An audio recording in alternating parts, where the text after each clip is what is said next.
हरे कृष्णा। श्रीमद् भागवतम में आप सभी का स्वागत करते हैं।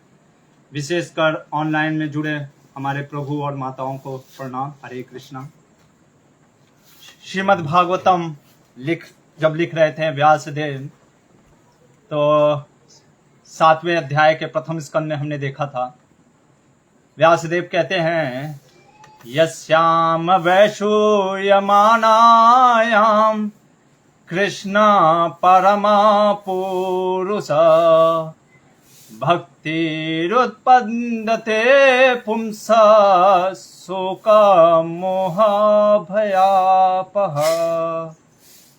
ये श्रीमद् भागवतम जो है भगवान श्री कृष्ण के प्रेम, ऐसे उत्तम प्रेम के चर्चा का वर्णन है। शोक मोह भय तो इसका सेकेंडरी है कि आपके जीवन से शोक मोह भय चला जाना, ये भागवत का लक्ष्य नहीं है। भागवत का लक्ष्य है कृष्ण के प्रति प्रेम जागृत हो जाना। और आज जो हम प्रसंग लेने वाले हैं, आज से 21वां अध्याय से लगभग 35 श्लोक अध्याय तक, सही बोले सही माने में हमारी कोई योग्यता नहीं है। मैं अपनी जीवन के बारे में बता रहा हूं, कोई योग्यता नहीं है इस अध्यायों का, ना कोई साक्षात्कार है। इसीलिए मैं अपने साथ आज जो ग्रंथ है हमारे प्रभुपाद जी के जो अनुयायियों के द्वारा जो अनुवाद है, और विशेषकर मैंने जो आज टीकाएं ली हैं सनातन गोस्वामी हमारे आचार्य और श्रील विश्वनाथ चक्रवर्ती ठाकुर के जो ग्रंथ हैं, अगर आपके पास भी कहीं मिल जाए। सनातन गोस्वामी की टीका का नाम है बृहद वैष्णव तोषणी, और हमारे विश्वनाथ चक्रवर्ती ठाकुर के भागवत के 10वें स्कंद के टीकाओं का नाम है ये सारार्थ दर्शनी।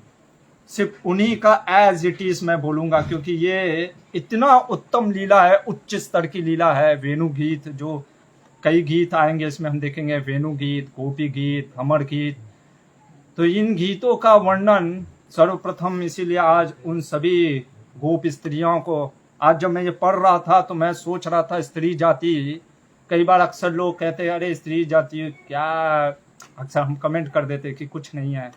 लेकिन इन गीतों को पढ़ने के बाद ऐसा, खास करके इसीलिए हमारे महाप्रभु ने कहा गोपी भर्तुर पद कमलयोर दास दास अनुदास, कि जो गोपी के भर्तु हैं भगवान कृष्ण, कृष्ण को संबोधित कैसे कर रहे महाप्रभु, गोपी के भर्तु, गोपियों के जो भर्तु हैं, मतलब जिनका पालन करते हैं, उनके दास के दास, मतलब कि गोपी भी नहीं, उनके दास के दास के दास का अनुदास हम बनना चाहते हैं। इसीलिए महाप्रभु ने कहा क्या, रम्या कांचित उपासना व्रज वधू वर्गे न वा कल्पिता। अरे व्रज की गोपियों का जैसा प्रेम आज हम देखेंगे। इसीलिए हमारे सनातन गोस्वामी जो कि स्वयं एक हमारे संप्रदाय, गौड़ीय वैष्णव संप्रदाय में जितने भी हमारे महान आचार्य हैं, वो तो सभी एक प्रकार से मंजरी जो हैं। तो ऐसे सनातन गोस्वामी भी आज अपनी टीकाओं में लिखने से पहले गोपी के चरणों में, गोपियों के चरणों में प्रणाम करते हैं। तो हम तो गोपियों के चरणों में भी प्रणाम नहीं कर सकते, हमारा तो इतना भी स्तर नहीं है। फिर भी श्रील प्रभुपाद जी की कृपा से आज हमको लगेगा कि सही में भागवत, इस भागवत का अगर बस हम श्रवण कर लें, मात्र श्रवण कर लें, ये जो सुखदेव गोस्वामी सर्वज्ञ हैं, वो गोपियों की जो चित्त में जो चल रहा है, गोपियों की जो मन में चल रहा है, उस चीज का आज वर्णन करेंगे। और जैसा रूप गोस्वामी ने कहा है कि भगवान कृष्ण नारायण से भी अद्भुत हैं। 4 जो उसमें उन्होंने बताया कि क्वालिटी, जो आपने भक्ति रसामृत सिंधु में सुना ही होगा, तो उसमें एक वेणु माधुर्य, और आज उस वेणु माधुर्य के कुछ अंश हमको देखने को मिलेंगे, जो कि हमारे आचार्यों के मुख से मैं एज इट इज बोलने का प्रयास करूंगा। तो आइए ऐसे समस्त हमारे आचार्योगण, विशेषकर श्रील प्रभुपाद जी, और आज उन समस्त स्त्री जातियों को प्रणाम करते हैं जो कि भगवान के भक्ति में लगे हुए हैं, या और विशेषकर उनमें भी गोपियों को प्रणाम, उनके चरणों में प्रणाम। इन सभी को, इन सभी के आशीर्वाद को लेकर के आज के इस अद्भुत लीला में का हम आरंभ करते हैं। ओम नमो भगवते वासुदेवाय। ओम नमो भगवते वासुदेवाय। ओम नमो भगवते वासुदेवाय। ओम अज्ञानतिमिरान्धस्य ज्ञानाञ्जनशलाकया चक्षुरुन्मीलितं येन तस्मै श्रीगुरुवे नमः। श्रीचैतन्यमनोभीष्टं स्थापितं येन भूतले स्वयं रूपा कदा मह्यं ददाति स्वपदान्तिकम्। सभी आज ब्रज की गोपियों के साथ अपने गुरुजनों को भी याद करेंगे। वंदे हम श्री गुरु श्रीयुत पद कमलम श्री गुरु वैष्णवांश श्री रूपम साग्रजातां सहगना ललिता साग्रजातां सहगना रघुनाथां संवितं संजीवं साधवैतं सावधूतं पवित्रसहितं कृष्ण चैतन्य देवं श्री राधा कृष्ण पादान् सहगना ललिता श्री विशाखान्वितांश्च। नमो विष्णुपादाय कृष्णप्रेष्ठाय भूतले श्रीमते भक्तिवेदांत स्वामिनिति नामिने। नमस्ते सरस्वती देवी गौरवाणी प्रचारिणे निर्विशेष शून्यवादी पाश्चात्य देश तारिणे। महाप्रभु को भी याद करेंगे आज। नमो महावदन्याय कृष्ण प्रेम पदायते कृष्णाय कृष्ण चैतन्य नामने गौरत्रिसे नमः। रसिक शेखर भगवान श्री कृष्ण को हे कृष्णा करुणा सिंधु दीन बंधु जगतपते गोपेश गोपिका कांता राधा कांता नमस्तुते। सभी गोपियों में सर्वश्रेष्ठ श्रीमती राधा ठाकुरानी को याद करेंगे। तप्त कांचन गौरांगी श्री राधे वृंदावनेश्वरी विश्वभानुसुते देवी प्रणमामि हरि प्रिय। सभी भक्तों के चरणों को स्मरण करेंगे। वांछा कल्पतरुभ्यश्च कृपा सिंधुभ्येव च पतितानां पावनेभ्यो वैष्णवेभ्यो नमो नमः। जय श्री कृष्ण चैतन्य प्रभु नित्यानंद श्री अद्वैत गदाधर शिवासादि गौर भक्त वृंद। हरे कृष्णा कृष्ण कृष्ण हरे हरे हरे राम राम राम हरे हरे। हरे कृष्णा। तो इसीलिए ये श्रीमद् भागवतम कुछ दिनों के लिए रुका था, कुछ कारण भी था और मैं सोच रहा था कि मैं कैसे प्रारंभ करूं ये भागवत की जो 21वें अध्याय से। पर हमारे दास गदाधर प्रभु जी और कृष्णानंद प्रभु जी की कृपा से प्रभु जी ने कहा कि नहीं, आप आरंभ करिए। जो भी है भगवान की कृपा से, जितना भी आपको जो भी भगवान के जो उत्तम भक्तों हमारे आचार्यों ने जो टीकाएं लिखी उसी को एज इट इज प्रस्तुत करेंगे, क्योंकि इन सही में इन अध्यायों का कोई साक्षात्कार नहीं है हमारा, क्योंकि इतने उत्तम लीलाएं हैं, इतने अद्भुत लीलाएं हैं कि इनका साक्षात्कार शिव और सिर्फ गुरु और वैष्णव की कृपा से ही हो सकता है। तो पिछले हमने कक्षाओं में देखा, आज जो 84वां दिन है, तो 83वें दिन के लेक्चर में हमने देखा भगवान के वसंत लीलाओं के बाद, जो वर्षा ऋतु के लीलाओं के बाद फिर शरद ऋतु का वर्णन करते हुए जब सुखदेव गोस्वामी आज वर्णन करेंगे कैसे भगवान वृंदावन के व्रज के शरद ऋतु में कैसे वो प्रवेश कर रहे हैं। तो ये क्योंकि ये एक एक जो श्लोक है हमारे आचार्य कहते हैं इसको लोग गाते हैं, जैसे गोपी गीत गाते हैं वैसे वेणु गीत गाते हैं। तो हम भी एक एक श्लोक को गाने का प्रयास करेंगे, क्योंकि ये बहुत ही सुंदर है। कम से कम सुखदेव गोस्वामी के मुख से जो निकला हुआ ये जो श्लोक है, इसको मात्र हम श्रवण करें या इसका कीर्तन करने से हमारा धन्य हो जाएंगे। तो सर्वप्रथम सुखदेव गोस्वामी प्रथम श्लोक में कहते हैं श्री शुक उवाच। देखिए यहाँ पे श्री शुक उवाच, हमारे सनातन गोस्वामी आज कहते हैं श्री शुक, कहने का अर्थ है श्रीमान सुखदेव गोस्वामी या श्री यानी श्रीमती राधा रानी के सुक मतलब तोते, उन्होंने आज जो कहा, क्या कहते हैं, कह रहे हैं पहला श्लोक, इत्थं सरत स्वच्छ जलम पद्म आकार सुगंधिना न विसद्वायुना वातम स गोपाल का अच्युता। तो सुखदेव गोस्वामी सबसे पहले कह रहे हैं, आज वर्णन कर रहे हैं सबसे पहले कि भगवान कृष्ण कैसे एंट्री कर रहे हैं वृंदावन में, ब्रज में। क्योंकि शरद ऋतु का वर्णन जब कर दिया उन्होंने कि शरद ऋतुओं के लीलाओं का वर्णन करने के बाद अब कैसे भगवान प्रवेश कर रहे हैं उसका दिखा रहे हैं। तो कह रहे हैं कि भगवान कृष्ण जो अच्युत, अच्युत कहने का अर्थ है यहाँ पे सनातन गोस्वामी जी कहते हैं कि अच्युत जो कि कोई भी गिरते नहीं। तो भगवान का ऐसा दिव्य लीला है ये जो कि इतना मनोहर है, मन को हरण कर देने वाला है। इसलिए ये लीला में भी हमको देखने को मिलेगा भगवान के दिव्य रूपों का, गुणों का वर्णन। अच्युत स गोपाल को, अच्छा किसके साथ चल रहे हैं? गौओं के साथ। और गोपाल को, गोपाल मतलब कि जो ग्वाल बाल भैया हैं। जैसे आपको पता ही होगा कि भगवान अब क्या हो गए हैं? गोपाल।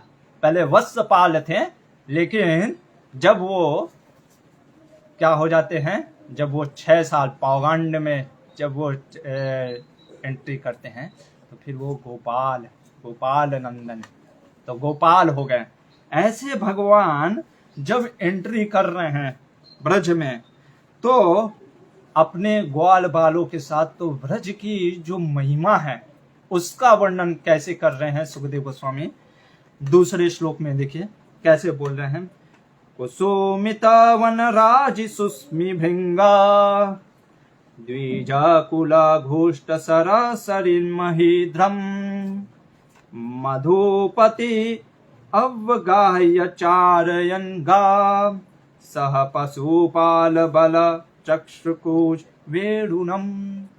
तो कह रहे हैं कि जब भगवान व्रज में एंट्री कर रहे हैं तो वहां के आव भाव का वर्णन करते हुए सुखदेव गोस्वामी सबसे पहले कह रहे हैं यहाँ पे मधुपति।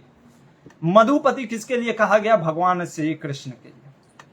क्यों मधुपति कहा गया भगवान कृष्ण को? एक तो कारण बताते हैं हमारे आचार्य की, मधुवंश, जैसे हमने 9वें स्कंद में दिखाया था, मधुवंश में ये जो यादव, मधु यादव, जो मधु यादवों के वंश में आते हैं, उन्हीं में से ये ब्रज जो नंद बाबा भी हैं यादवों में से आते हैं, तो इसलिए मधुवंश, तो मधुपति कहा गया है। एक और विशेष कारण मधुपति भगवान को कहने का अर्थ यहाँ पे है।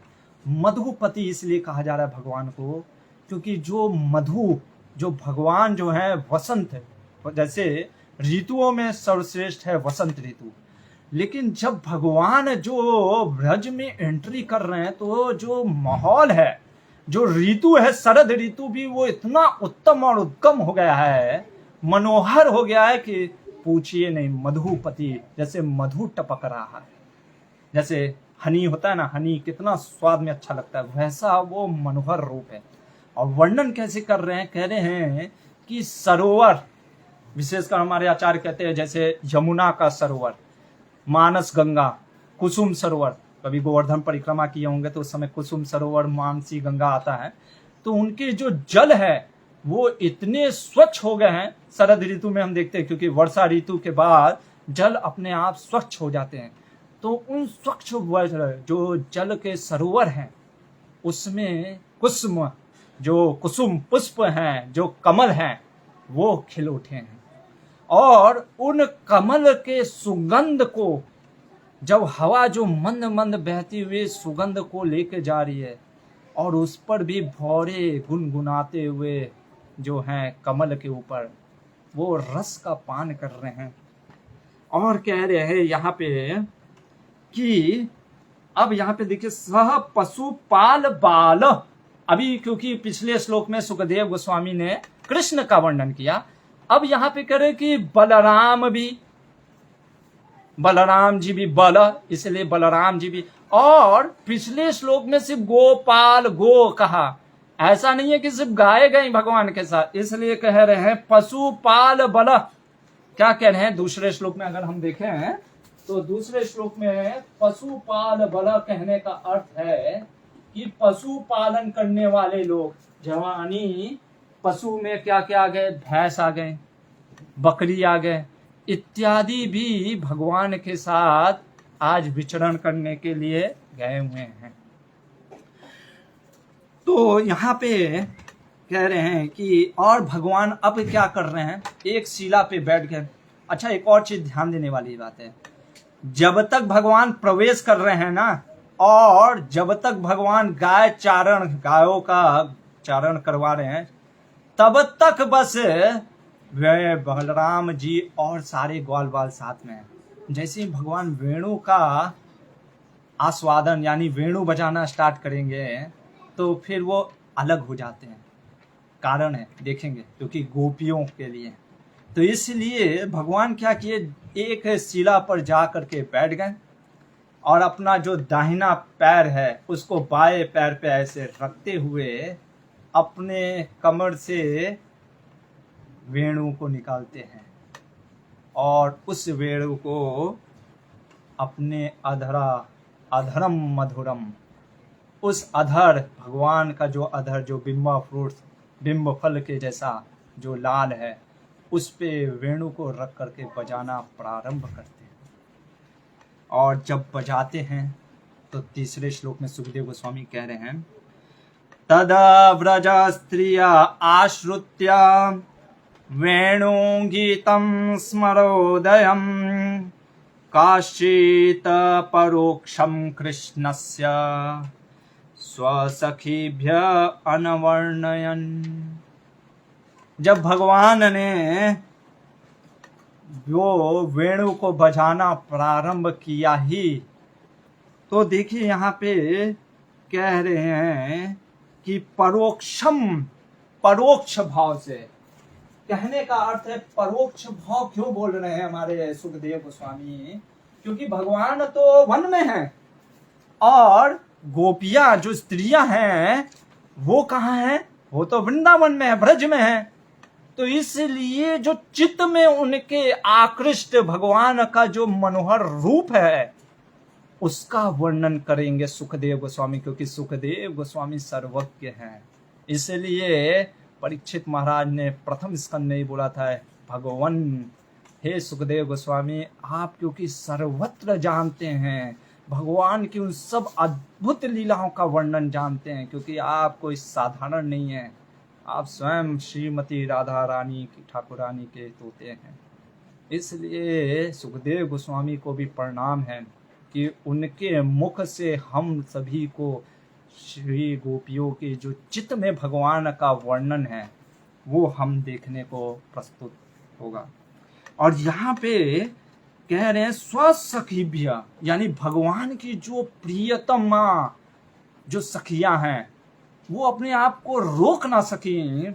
जैसे ही भगवान के रज, जो उनके वेणु से जो मधुर जो ध्वनि आ रही है, वो ध्वनि को सुनने के बाद और क्या कहती हैं अगले श्लोक में सुखदेव गोस्वामी अभी रुके हुए हैं, क्योंकि वैसे ही वो चल रहे हैं, क्योंकि गोपियां एकदम वशीभूत हो गई हैं, कुछ बोल नहीं पा रही हैं जैसे ही उन्होंने ध्वनि सुना भगवान के वेणु ध्वनि।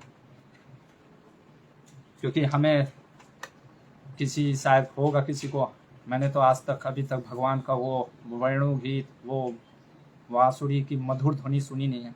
ऐसा कहते हैं जब व्यक्ति जो 9 स्टेज होता है श्रद्धा साधु संग, उसमें जब भावा लेवल पे आता है तब उसको बांसुरी की ध्वनि भी सुनाई देने लगती है भगवान की।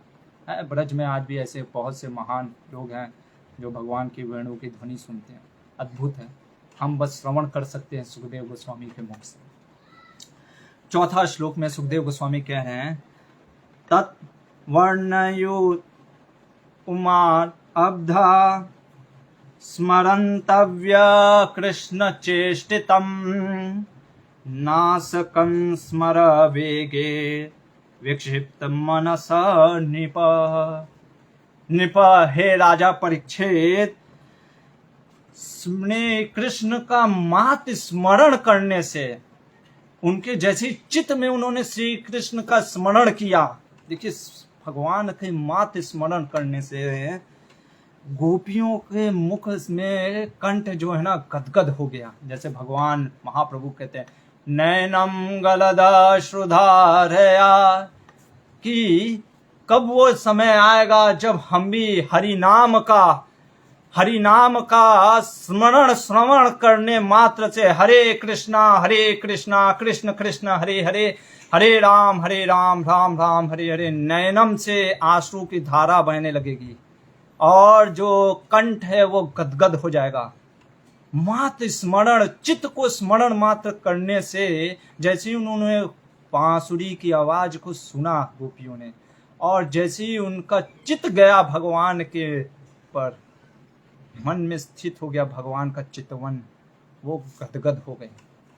और गदगद हो करके ये जो 5वां श्लोक है, भागवतम में 3 जगह भगवान के रूप का वर्णन किया गया है।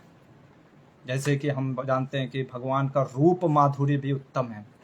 उन 3 श्लोक में ये जो आज 10वें स्कंद का 21वें अध्याय का 5वां श्लोक है, सर्वोत्तम है भगवान के रूप का वर्णन करने के लिए।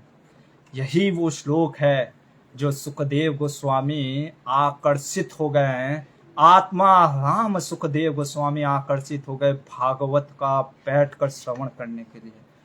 क्या है वो श्लोक? 5वां श्लोक, बरहा पीरम नटवरा वपो कर्णयो कर्णिकारम बिभ्रद्वास कनकपीसं वैजन्ति च मालाम रंध्रान् वेणोरधरसूधया पूरयन् गोपवृन्दे वृन्दारण्यं स्वपदरमणं प्राविशद्गीतकीर्ति।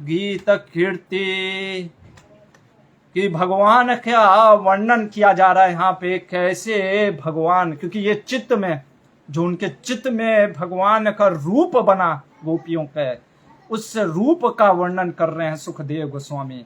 आप ये मत बोलिएगा कि अरे वो कैसे जान सकते, सर्वज्ञ हैं सुखदेव गोस्वामी, भगवान की कृपा है और गोपियों के चित्त को समझ रहे हैं कि क्या रूप का वर्णन। तो सर्वप्रथम कह रहे हैं कि भगवान वराह पीड़म, मोर पंख जिनके सिर पे मतलब शोभा भरा रहा है, ऐसे नटवर वपु, नटवर भगवान कभी ऐसे नहीं सीधे सीधे रहते हैं, डांस करते हुए एक्सटेसी में। इसीलिए कहते हैं ब्रज का है में लोग चलते नहीं है, नाचते हैं। ब्रज में लोग बोलते नहीं है, गाते हैं। ये कृष्ण जो भावनामृत संग है, प्रभुपाद जी कहते हैं, ये हर कोई नहीं समझ सकता, लेकिन सिंपल है, बहुत simple, simple but not easy, बहुत सिंपल है। क्या है इसमें? डांस, हरि नाम के ध्वनि सुन करके डांस करना है। और गीत, यहाँ पे कीर्तन होता है, हरे कृष्णा कृष्णा कृष्णा हरे हरे, हरे राम राम राम हरे हरे, हरे कृष्णा कृष्णा कृष्णा हरे हरे, हरे राम राम राम हरे हरे। तो ये है हरि नाम। तो भगवान नाचते हुए नटवर वपु, कर्णयो कर्णिकारम, अपने कानों में जो पुष्प हैं उसको लगाते हैं, कभी इधर कभी इधर, कभी इधर कभी इधर, कभी इधर कभी इधर। हमारे विश्वनाथ चक्रवर्ती ठाकुर कहते हैं भगवान ऐसे क्यों लगा रहे हैं, क्योंकि भगवान अभी ग्वाल बाल के साथ हैं, तो वो इशारा कर रहे हैं कुछ गोपियों को कि जाओ राधा रानी को बता के आओ कि कहाँ जाना है। तो जैसे, तो अभी हम कैसे समझेंगे, तो ये हमारे लिए समझने के लिए थोड़ी ना है। भगवान ऐसे कहते हैं, हाँ हाँ हाँ हाँ लेफ्ट जाना ऐसे, ठीक है, हाँ सीधे चलो, फिर हाँ हाँ अब राइट जाना, राइट मुड़ो, हाँ अब लेफ्ट, हाँ राइट लेफ्ट राइट ऐसे, हाँ हाँ अब वो ठीक है। तो इस तरीके से कहाँ मिलना है गोपियों से, वो भगवान अपना इस कर्णधारयो से बता रहे हैं। बिभ्रद वास कनक कपिसम वैजंती च मालाम, भगवान ने क्या धारण किया है? वैजंती माला, अपने शरीर पे वैजंती माला को, और स्वर्ण के जैसा चमचमाता हुआ पीताम्बरी धारण किया है। वैजंती माला मतलब कि 5 प्रकार से पुष्पों से जो बनती है माला, उसको वैजंती माला कहते हैं। रंध्रान, और अंत में क्या कह रहे हैं कि भगवान जो हैं अपने अधर पे जो वेणु को लेकर के गए, जो कि जड़ और अचेतन है। वो जो वेणु है, जो बांसुरी है, वो तो जड़ है, उसमें कोई चेतना भी नहीं है, फिर भी उसको भगवान के अधर का पान करने को मिल रहा है। और उस भगवान अपने होठों से जब उसमें फूंक मार रहे हैं छेदों में, और जो गान कर रहे हैं, उस मन को, ये जो भगवान का रूप है, इसको गोपियां अपने मन में, चित्त में धारण की। और अभी गोपियों का चित्त स्थिर हो, इसलिए सुखदेव गोस्वामी एक श्लोक ऐड करते हुए कह रहे हैं, इति वेणु रवम राजन सर्वभूता मनोहरम श्रुत्वा व्रज स्त्रिया सर्वा वर्णयन्त्या अभिरे भिरे। कह रहे हैं कि वेणु की ध्वनि को सुना जब गोपियों ने, भगवान की वेणु की ध्वनि, सोचिए वन से जब वृंदावन ब्रज में आया, क्योंकि गोपियां ब्रज में हैं, तो वो जब ध्वनि को सुनी, और ध्वनि को इतना सुन करके मन मुग्ध हो गई कि कृष्ण के चित्त में उनका मन पूरा कृष्णमय हो गया। और इस कारण से जो साथ में जो सखियां भी थी, अपने प्रेम भाव को दिखाती नहीं है गोपियां। ऐसा नहीं है कि वो दिखाना चाहती हैं, पर इतना, जैसे बाढ़ का पानी होता है, हमारे आचार्य कहते हैं कि बाढ़ के पानी को जैसे वो सीमा को तोड़ देता है, सीमा को तोड़ के बहा करके लेके चल जाता है, वैसे जो ये प्रेम का जो भाव है गोपियों का, वो उनको रहने नहीं दे रहा है। और वो ना चाहते हुए भी एक दूसरे स्त्रियों को आलिंगन करने लग गए कृष्ण समझ करके। क्या लिखा है यहाँ पे कि श्रुतया व्रज स्त्रिय सर्वा वर्णयन्त्या अभिरे भिरे। सुन करके वो वेणु के ध्वनि को सुन करके वो सब आपस में आलिंगन करने लगे, क्योंकि हर कोई एक दूसरे को सोच रहा है वो श्री कृष्ण है, जैसे कृष्ण को आलिंगन दे रही हैं। और गोपियां अब क्या बोल रही हैं, बहुत सुंदर है। श्री गोपया उचुहु, गोपया उचु मतलब कई गोपियों ने कहा है, अलग अलग भगवान की जो अर्धांगिनी शक्तियों में हैं गोपियां, उन्होंने कई वचन कहे। इसके बाद का जो श्लोक है वो स्वयं श्रीमती राधा रानी ने कहा है। ऐसे 2-3 श्लोक है स्वयं राधा रानी ने कहा है, हमारे आचार्य कहते हैं। तो ये 7वां जो श्लोक है, श्री गोपया उचुः अक्ष्वनतां फलम इदम न परम विदामाम सख्या पशुनोन विवसेत वोर्यस्वे वक्तम व्रजे सूतयनो वेणुजुष्टम यर्वा नियतम अनुरक्त कटक्ष मोक्षम। कह रही हैं, इसमें सबसे पहले ब्रज की गोपियों को प्रणाम करते हुए हमारे आचार्य आगे बढ़ते हैं, क्योंकि ये जो चित्त में ब्रज की गोपियों के चल रहा है उसका वर्णन कर रहे हैं। और क्या करिए हैं, ब्रज की गोपियां आपस में डिस्कशन कर रही हैं। क्या डिस्कशन कर रही हैं, इसको हम डायलॉग के रूप में बताएंगे, जैसा हमारे विश्वनाथ चक्रवर्ती ठाकुर ने बताया। तो एक गोपी कह रही दूसरी गोपी से, अरे तुम्हारा जीवन बर्बाद है, बेकार है, अगर तुमने आंखों से वो उस वन में जो मनोहर रूप है उसको नहीं देखा है तो तुम्हारा जीवन बेकार है। तो दूसरी गोपी कह रही है कि क्या ऐसा है उस रूप में, अरे जीवन का लक्ष्य ही है वो आंख, इसलिए देख रही अक्षणवताम, आंखों का उस रूप का दर्शन करना ही जीवन का लक्ष्य है। अगर मैं मानती हूं कि अगर जिसने वो रूप का दर्शन नहीं किया है उसका जीवन बेकार है, कोई फल नहीं है। तो दूसरी गोपी कहती है, जैसे कई बार होता है ना, हम भी कहते हैं अरे आपने वो खाया नहीं तो आपका जीवन बेकार है। तो कहते कहाँ, अरे नहीं खाया, अरे क्या वो टेस्ट है, पूछिए मत, वो रेमुणा का जो क्षीर, चोर गोपीनाथ का क्षीर है, अरे नहीं खाया, आधा जीवन बेकार है। तो भक्त भी कहता अरे चलो आज ही लेकर के चलते हैं, रेमुणा पहुंचते हैं। तो उसी तरीके से बाकी गोपियां करी, अरे कौन, क्या चीज, क्या चीज।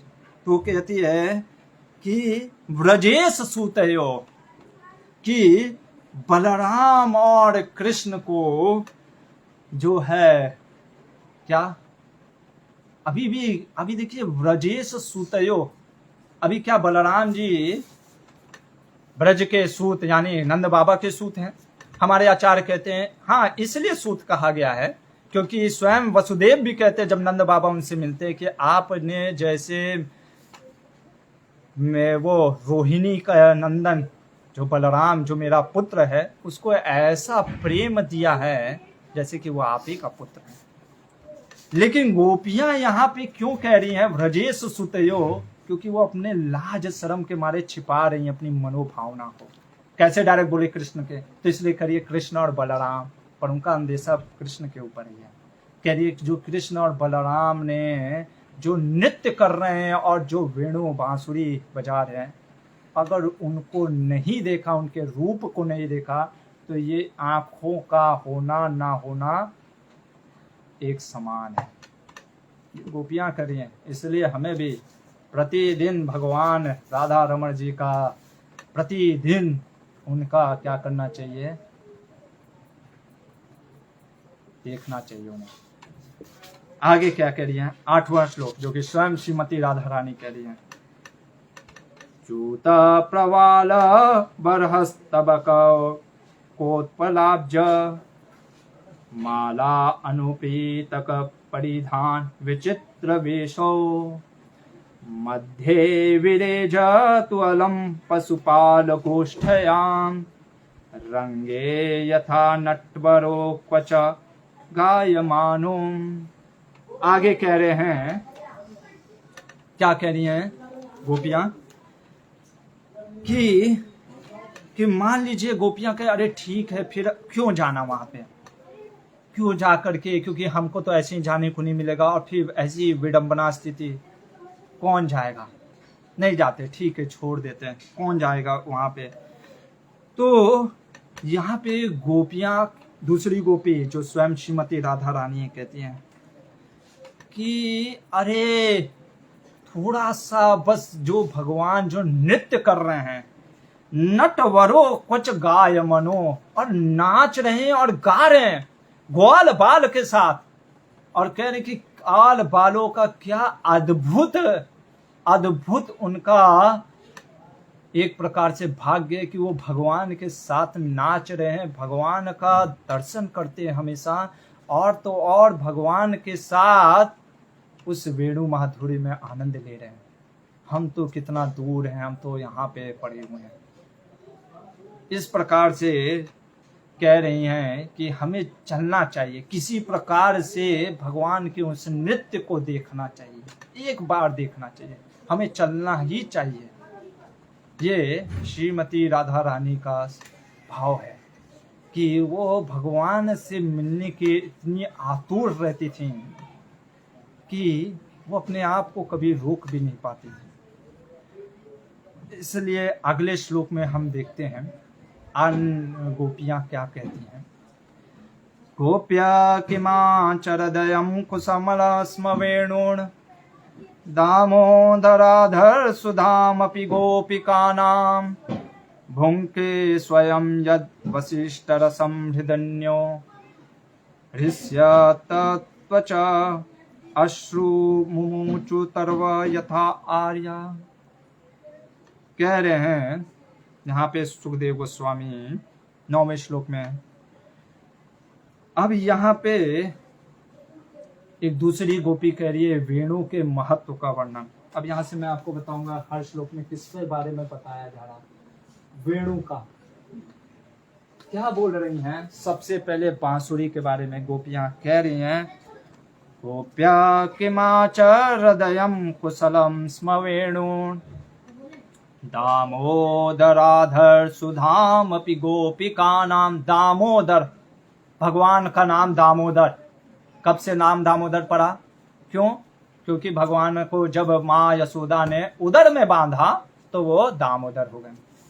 क्यों दामोदर कह रही हैं बताता हूं, अभी वर्णन हम करेंगे।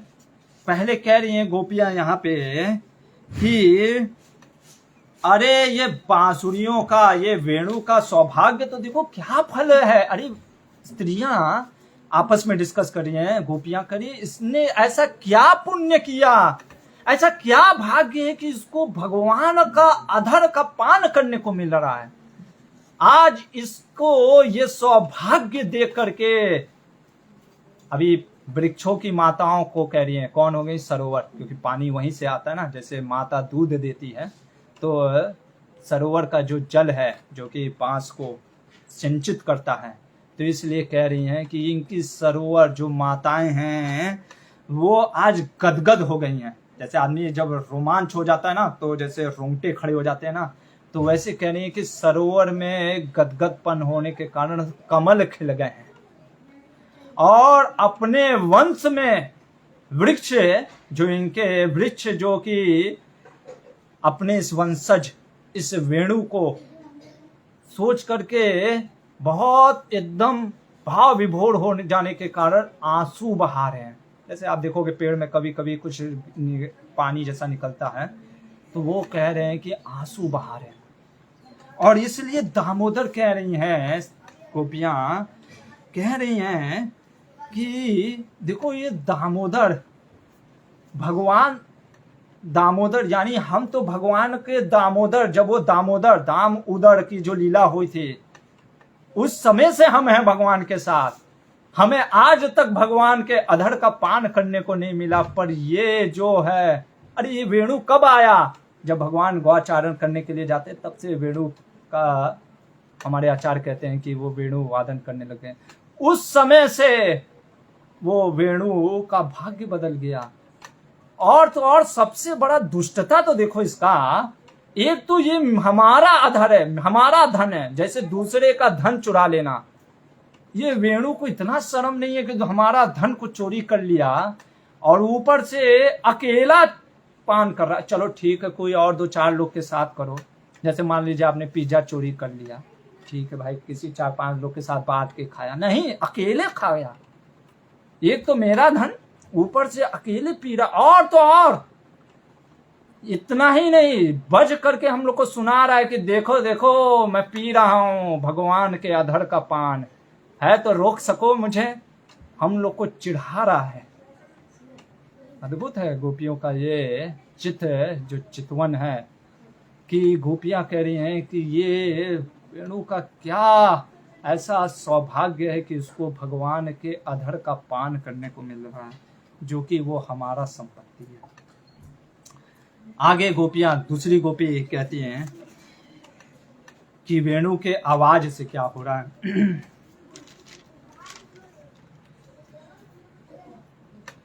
कह रही हैं क्योंकि गोपियां फिर अपने मनोभाव को रोकती थी, तो इसलिए जब वो वेणु के अधर पान के कारण उनकी मनोभावना जब बाहर प्रकट होने लग गई, भगवान से जैसे आलिंगन करना इत्यादि, तो इसलिए दूसरी गोपी क्या बोलती है, कहती है, वृंदावनम सखी भुवो वितनोति कीर्तिम यद्देवकी सूत पदाम्बुज लक्ष्मी गोविंद वेणु मनुमृत मयूर नित्यम प्रेक्षादिशानु अवरत अन्य समस्त सत्वम। बहुत सुंदर चीज कह रही है। क्या कह रही हैं दूसरी गोपी, अरे वेणु को छोड़ो, आज देखो देवकी सूता, देवकी यहाँ पे यशोदा को कहा जा रहा है, क्योंकि यशोदा माँ का 2 नाम है, देवकी और यशोदा। हमने बताया था कि यशोदा बहुत ही क्लोज फ्रेंड है देवकी की, तो इसलिए उनका एक नाम देवकी भी है। तो देवकी सुता जो है भगवान के वेणु के गर्जना से पहले कह रही है कि वेणु के गर्जन को सुन करके मयूर जो है ना वो नाचने लग गए, क्योंकि उनको लगा कि जैसे बादल गरज रहे हैं। मतलब सोचिए, आदमी छोड़िए, यहाँ तक पशु पक्षी भी मंत्र मुग्ध हो जाते जब भगवान की वेणु वो नाच रहे हैं मयूर। इतना ही नहीं, कह रही है कि आज वृंदावन धन्य है। क्यों? क्योंकि आज ब्रज के हर जो रज में है ना भगवान के चरण चिन्ह, जो कि वज्र अंकुश जो भगवान के पद चिन्हों में है, वो सब अंकित हो गए हैं। इस कारण से वृंदावन, वृंदावन क्या हो गया, वैकुंठ से भी महान हो गया, क्योंकि वैकुंठ में भी भगवान ना पादुका पहन करके चलते हैं। पर वृंदावन जो ब्रज का रज, इसीलिए वृंदावन के रज में मन डोले। ब्रज के रज को अपने सर पे लगाना चाहिए, उससे तो पूरा मालिश करना चाहिए। ये है ब्रज का रज।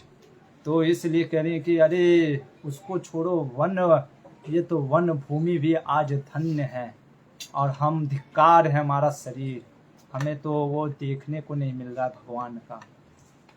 आगे कह रही हैं एक अन्य गोपी क्या कहती है 11वें श्लोक में। तो 10वें श्लोक में यहाँ पे ब्रज के जो धरती का महत्व है 11वें श्लोक में कह रही हैं। एक अन्य गोपी कहती है, धन्यास्मूढ़ गतयोपि हरण्य एता यानंद नंदनम उत्पात विचित्र वेशम आकर्ण्य वेणुरणितं सह कृष्ण सारा पूजां दधुर्विरचिता प्रणयावलोके। कह रही हैं कि यहाँ पे गोपियां कि धन्यास्म आदि, कि यहाँ पे सबसे पहले मूढ़ गतयोपि हिरण्य के महिमा की बात कर रही हैं। क्या कह रहे हैं कि कह रही हैं कि जो हिरण्या हैं, जो शीप, डियर, डो, वो हिरण्या जो हिरण के साथ उनके सौभाग्य का वर्णन करते हुए कह रही हैं कि धन्यास्म आदि। स्म मतलब कि खेद, विस्मय, खेद प्रकट कर रही हैं। कह रही हैं कि हमारा सौभाग्य कहाँ, देखो हम कितने दुर्भाग्य और ये हिरण्या कितनी सौभाग्यशाली। क्यों? क्योंकि हिरण्या अपने हिरण के साथ भगवान का मुख का पान कर रही हैं। जैसे कभी आपने देखा होगा हिरण के आंखें बहुत सुंदर होती हैं, तो वो अपने आंखों से बिना पलक होता नहीं है, वो बिना पलके झपाए ऐसे देख रही है भगवान को। तो वैसे, और जब हिरनियां भाग रही हैं भगवान को देखने के लिए, तो हिरण ऐसे नहीं है कि रोक रहे हैं। हमारे तो पति हमको रोकते हैं, घर वाले हमको रोकते हैं, भगवान को देखने नहीं देते हैं। और यहाँ पे भगवान को देखने के लिए हिरनियां, क्योंकि मूढ़ा एक्चुअली में एक विरोधाभास के लिए बोला गया है कि मूढ़ वो नहीं है। वास्तव में आचार्य हमारे कहते हैं मूढ़ वो मनुष्य जो कि विवेक होने के बाद भी भगवान के दर्शन, जो मंदिर में आते नहीं है भगवान का दर्शन लेने के लिए, जो भगवान के नाम का उच्चारण नहीं करते हैं, ऐसा मनुष्य जीवन लेकर के क्या फायदा कि भगवान का एक बार नाम नहीं लिया। हरे कृष्णा कृष्ण कृष्ण हरे हरे, हरे रामा राम रामा हरि हरे। कि जीवन, मनुष्य जीवन पा लिया पर एक बार हरि नाम नहीं किया, ऐसा जीवन लेने से क्या फायदा। इसलिए वो उनको मूढ़ ना करके कह रही हैं गोपियां कि हम मूढ़ हैं मनुष्य, जो भगवान का एक बार दर्शन नहीं किया। अरे हमारे पति तो भगवान से द्वेष करते हैं, कृष्ण से द्वेष करते, पर देखो हिरण अपनी पत्नी को जब देखता है कि भगवान की तरफ जा रहा है, तो और वास्तव में गृहस्थ धर्म में ऐसे ही होना चाहिए कि पति पत्नी को, प्रभुपाद जी कहते थे कि कृष्ण को केंद्रित रखते हुए गृहस्थ धर्म का पालन करना चाहिए। आगे दूसरे कोई गोपी कहती है, क्या कहती है 12वें, तो यहाँ पे 11वें में हिरण और हिरण्यों का जो महत्व है उसके बारे में बोल रही हैं। 12वें श्लोक में, समय कम है इसीलिए थोड़ा सा जल्दी चलेंगे, नहीं तो बहुत, हर एक श्लोक में हमारे आचार्यों ने बहुत सुंदर टीकाएं दी हैं। 12वें श्लोक में कहते हैं हमारे, कृष्णा निरीक्ष्य वनितोस्वल रूपशीलम श्रुत्वा च तक्त्वा वीणवेणु विभक्त गीतम देव्या विमान गतया स्मरणोत्रुसारा भ्रस्य प्रसून कबरा मुमुहु विनिव्य।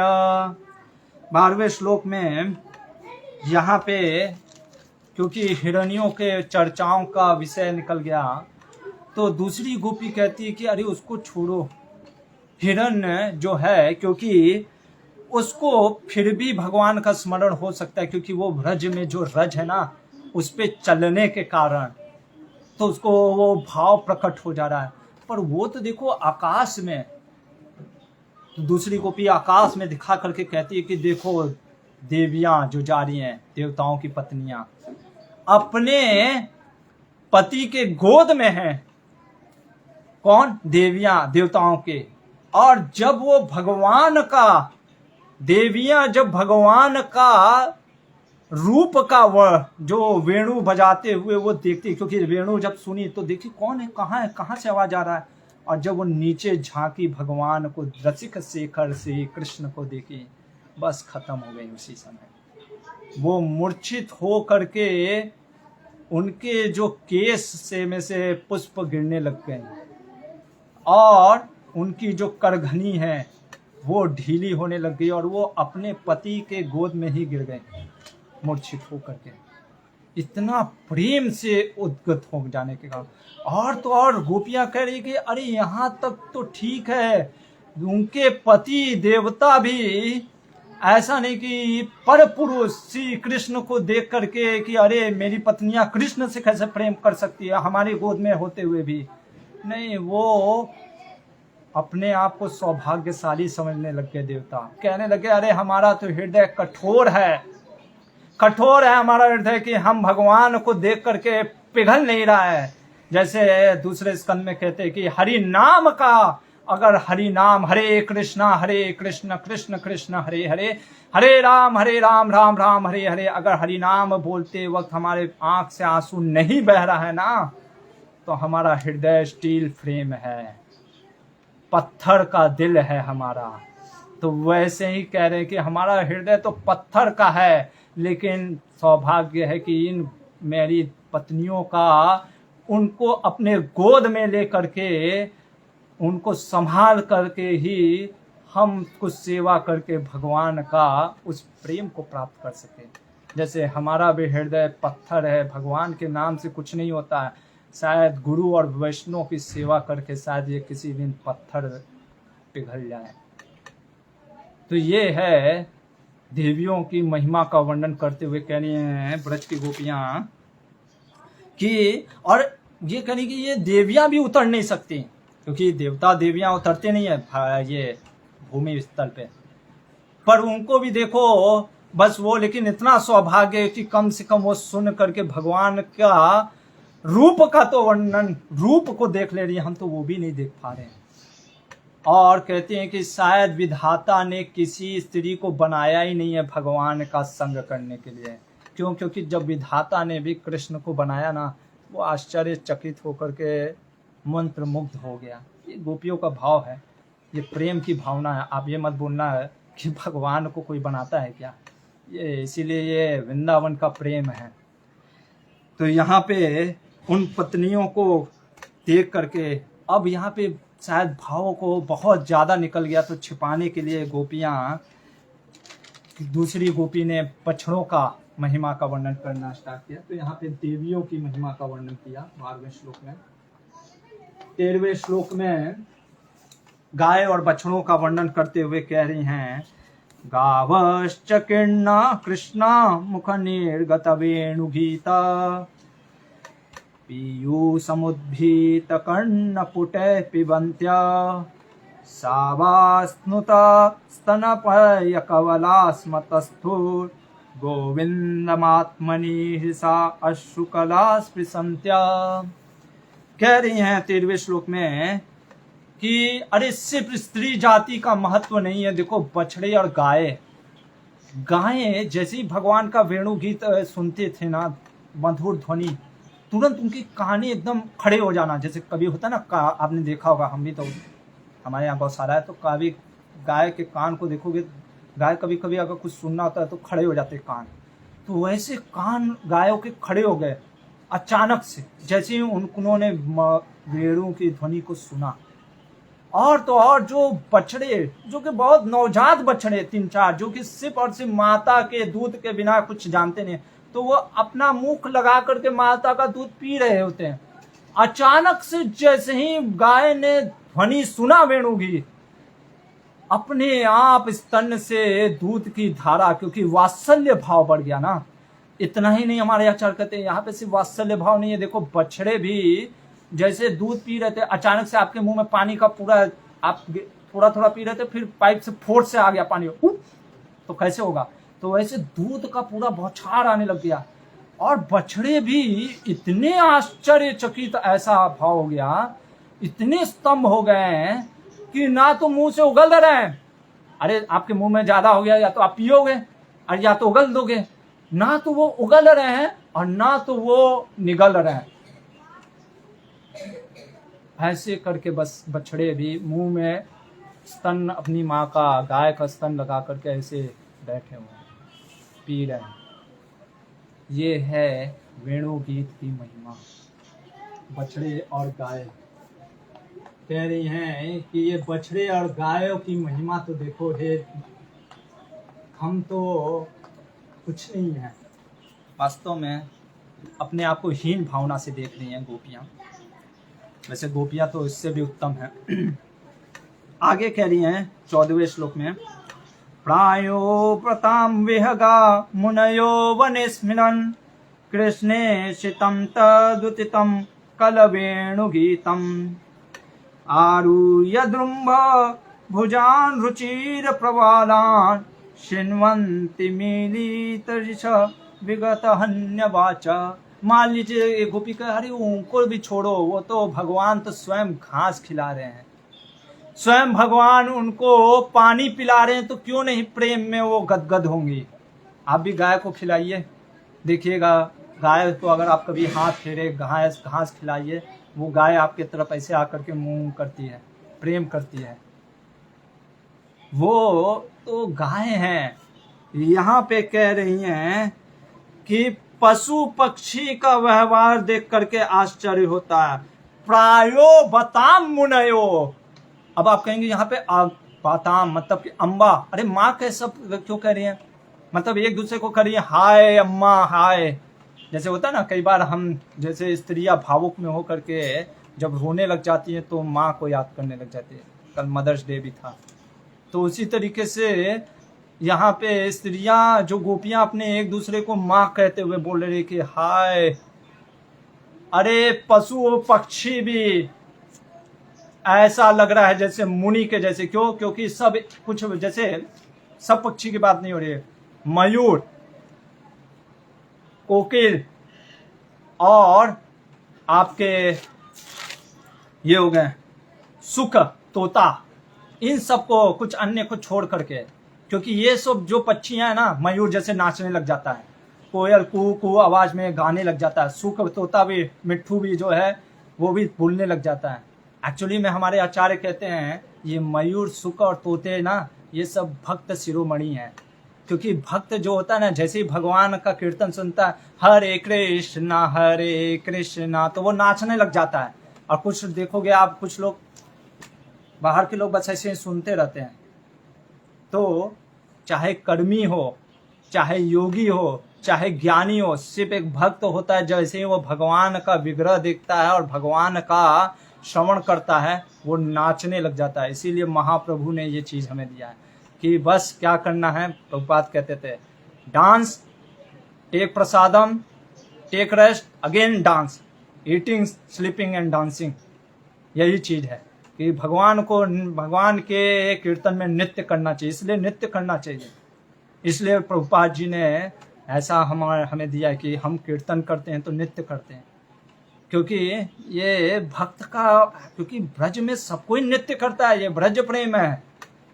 लेकिन जो नाच नहीं रहे थे पक्षी, जो ऐसे सिर्फ आंख फाड़ करके, जैसे मुनि लोग एक जगह मन को चित्त में लगाए रहते हैं योगी जन, तो वैसे जो पशु पक्षी चित्त में अपना लगाए होते हैं, तो वो उनको भी स्त्रियां कह रही हैं, गोपियां, कि अरे उनका चित्त तो देखो अद्भुत है, क्या उनका मुनि लग रहे हैं। तो यहाँ पे पशु पक्षियों के बारे में, उन पशु पक्षियों के बारे में वर्णन कर रही हैं जो एक टक भगवान को, अच्छा पक्षियां भी देखिए कितना ऊपर चली गई हैं, ऊपर की शाखाओं में। क्यों? क्योंकि भगवान को ऐसी जगह से देखना चाह रही हैं कि कहीं भी कोई हिंड्रेंस ना हो, कोई पत्ते या कोई पुष्प बीच में ना आए, कोई एक थोड़ा सा देर के लिए भी भगवान को अपनी निगाहों से हटाना नहीं चाहता है। और हम मनुष्य इतना विवेकशील होकर भी मंदिर में जाते हैं, पूरा मंदिर का फोटो ले लेते हैं, सेल्फी ले लेते हैं, पर पूछो भगवान ने क्या आज विग्रह, तो कहते हैं अच्छा विग्रह का भी दर्शन, अरे दर्शन लेना ही भूल जाते हैं। जब पुणे मंदिर में था तो राधा वृंदावन चंद जी के बहुत बड़ा मंदिर है पुणे मंदिर, तो लोग आते हैं सब जगह का फोटो, हर जगह का फोटो लेंगे, इधर का ओ सब लोग ऐसे एक्शन में फोटो, और भगवान का पास बस करके हम कहते हैं अरे आपने देखा ही नहीं। एक तो पहले आंख भी बंद कर लेंगे, देखा भी नहीं, आंख बंद करके हाथ जोड़ेंगे, आंख बंद कर लेंगे और सिर भी झुका लेते हैं और फिर निकल जाते हैं। हमने कहा भगवान को तो देखा ही नहीं, कम से कम देखा भी नहीं, उनको भी नहीं देखने दिया कि कौन आया, एक तो सिर भी झुका लिए हो तो कैसे पता चलेगा कि कौन आया है। तो कम से कम 5-10 सेकंड के लिए एक बार तो राधा कृष्ण को देख लीजिए। सोचिए यहाँ पे पशु पक्षी सब भगवान को देखने के लिए ललायत हैं। आगे के श्लोक में 15वें श्लोक में कहती हैं दूसरी गोपी, नद्या तदा तत् उपधार्य मुकुंद गीतम आर्वात लक्षेत मन भाव भग्न वेगा आलिंग स्थगितम उर्मि भुजय मुरारे गृह्यन्ति पायुगलम कमल उपहार। अब यहाँ पे वर्णन कर रही हैं नदियों के बारे में, मानस, मानसी, गंगा, यमुना नदियों के बारे में वर्णन करते हुए गोपियां कह रही हैं, क्या कह रही हैं कि जैसे एक्चुअली में ये जो गोपियों का भाव है ना, ये वास्तव में गोपियों का भाव है, वो हर सभी को कृष्ण प्रेम में देखती हैं। महाप्रभु कहते हैं ना, स्थावर जंगम देखे ना देखे तार मूर्ति, सर्वत्र है तार निज इष्ट देव स्फूर्ति। कि जो भगवान के प्रेम में होते ना, भगवान गीता में भी कहते हैं सर्वस्व जो योमाम पश्यति सर्वत्र सर्वम चामय पश्यति तस्याहम न प्रणश्यामि सच में न प्रणश्यति। अर्जुन को बोलते हैं भगवान, अरे अर्जुन जो मुझे हर चीज में देखता है, जो मुझे कभी नहीं भूलता है, वो वास्तव में कौन है? वो ना मैं उसको भूलता ना वो मुझे भूल सकता है। किसी ने बोला प्रभुपाद जी से, Swami ji can you see the god? Prabhupada ji ने कहा अपना क्रेन उठा करके, you are seeing this lamp post? Yes I can see Krishna in this also. क्योंकि जो महाभागवत होते हैं ना, वो हर चीज में भगवान को देखते हैं। तो गोपियां हर चीज में भगवान को देख रही हैं। नदियों के वर्णन में कह रही हैं कि देखो नदियां जो है ना, आज काम से वेग के कारण, प्रेम के वेग में कारण इनमें क्या आ रहा है? उफान आ रहा है। जैसे नदियों में उफान आता है ना, अभी बड़ा आश्चर्य की बात है क्योंकि ये वसंत ऋतु, ये वर्षा ऋतु तो है नहीं, शरद ऋतु है, फिर भी नदियों में उफान है। चलिए ठीक है, उफान आया। और तो और कह रही है कि देखो ये अपने पति समुद्र की तरफ ना जाते हुए, नदियां समुद्र की तरफ जाती हैं, तो समुद्र की तरफ ना जाते हुए ये भगवान के चरणों की तरफ जा रही हैं। और यहाँ पे कोई कह सकता अरे अपने पति को छोड़ के दूसरे पति की तरफ जा रही है, तो ये सामने जो है वो तो सबका पति है ना, सर्वत्र पति। मुरारी इसीलिए कहती है मुरारी, क्योंकि ये जो है मुरारी, ये मूरा डीमन को मारने वाले मुरारी जो हैं, इनके चरण में जा करके ये बल्कि और पवित्र हो रही हैं। इस प्रकार से वर्णन करती हैं नदियों का। आगे थोड़ा सा जल्दी जाएंगे हम। 16वां श्लोक में कहती हैं दिष्टातपे व्रज पशून् सह राम गोपै संचारयन्तम् अनुवेणुमुद्दीरयन्तम् प्रेमा प्रविद्ध उदत कुसुम आवलेभि संख्यो व्यधात स्ववपुषा अम्बुद आतपत्रम। कह रही हैं कि भगवान जब नृत्य कर रहे हैं, भगवान अपने ग्वाल बालों के साथ जब नृत्य कर रहे, तो बादल भी जो है ना, बादल अचानक से प्रकट हो गए। अभी ये तो वर्षा ऋतु था नहीं, फिर भी क्योंकि भगवान को जब देखा कि गर्मी लग रहा है तो सब अपना अपना कार्य करते हैं। सूर्य भी अपना कार्य इस प्रकार से कर रहे हैं भगवान को गर्मी दे करके, जिससे कि बादल फिर अपना कार्य कर सके, प्रकट हो सके। तो वो पूरा जैसे भगवान को छाया प्रदान कर रहे हैं। आगे कहती हैं 17वें श्लोक में, पूर्णा पुलिंदा उरुगाय पदब्ज राग श्री कुंकुमेन दयितास्तन मंडितेन तद्दर्शन स्मार रुज तीर्णरोषितेन लिम्पन्ते आनन कुचसु जहु तत्त आधिम। अब यहाँ पे कहती हैं कि अरे हम तो गोप जाति की स्त्रियां हैं, फिर भी इतना कुछ नहीं है। देखो वो पुलिंद आदिवासी स्त्री भगवान के चरण से कुमकुम जो निकला, जो सैफ्रॉन, जो कलर डस्ट निकला, वो पत्तों में या जमीन पे रहने के कारण जो पुलिंद स्त्रियां हैं आदिवासी, वो अपने छाती पे मल रही हैं। क्यों? क्योंकि काम के पीड़ा को कम करने के लिए। कितना सौभाग्य है इन स्त्रियों को कि इन्हें भगवान के चरण का रज मिल रहा है। 18वां श्लोक बहुत ही सुंदर श्लोक है। इसमें गोवर्धन की महिमा का वर्णन है। ये 21वें अध्याय का 18वां श्लोक।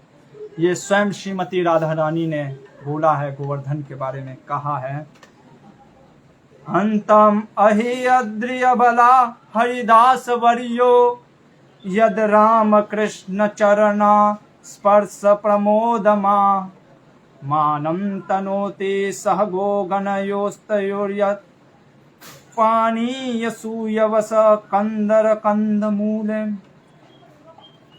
भागवत में तीनी लोग को हरिदास वर्य कहा गया। हरिदास सभी हैं, जैसे ध्रुव महाराज, प्रहलाद महाराज इत्यादि सभी। हरिदास वर्य 3 लोग को कहा गया है, जिसमें कि एक युधिष्ठिर महाराज के लिए 75वें 10वें स्कंद में ये देखेंगे, एक उद्धव जी के लिए और एक यहाँ पे गोवर्धन के लिए कहा गया। गिरिराज महाराज की जय। और स्वयं श्रीमती राधा रानी ने कहा है गोवर्धन के बारे में, कहा है हरिदास। अरे भक्तों में क्यों ये बोल रही है राधा रानी, कह रही हैं कि हमें भी अगर भगवान का दर्शन लेना है ना तो किसका, भक्तों का आश्रय लेना होगा। और राधा रानी ऐसे उंगली दिखा के कर रही है, देखो ये जो गोवर्धन है ना ये हरिदास वर्य है। गोवर्धन जो है ना हरिदासों में उत्तम है। क्यों उत्तम है? क्योंकि यहाँ पे भगवान खेलते हैं ग्वाल बालों के साथ, और ये रोमांचित होने के कारण घास, इसी घासों से गाय घास खाती हैं। भगवान को अलग अलग वनों और गुफाएं दे करके भगवान छिपते हैं, खेल खेलते हैं अपने ग्वाल बाल के साथ, तो धूप से बचाता है ये हरिदास। इसका अगर हमने आश्रय लिया, ये हम पे कृपा करेंगे तो हम भी शायद कृष्ण का दर्शन कर सकते हैं। ये है गोवर्धन गिरिराज गोवर्धन की महिमा। और 19वें श्लोक में कहते हैं सुखदेव गोस्वामी, गा गोप कैरन्नुवनम नैत्नोरुदार वेणु स्वने कलपदस्तनुभृत्सु सख्या अस्पंदनम गतिमतां पुलकास्तुराणां निर्योग पास कृत लक्षणयो विचित्रम। अद्भुत है भगवान के वेणु गीत का लक्षण।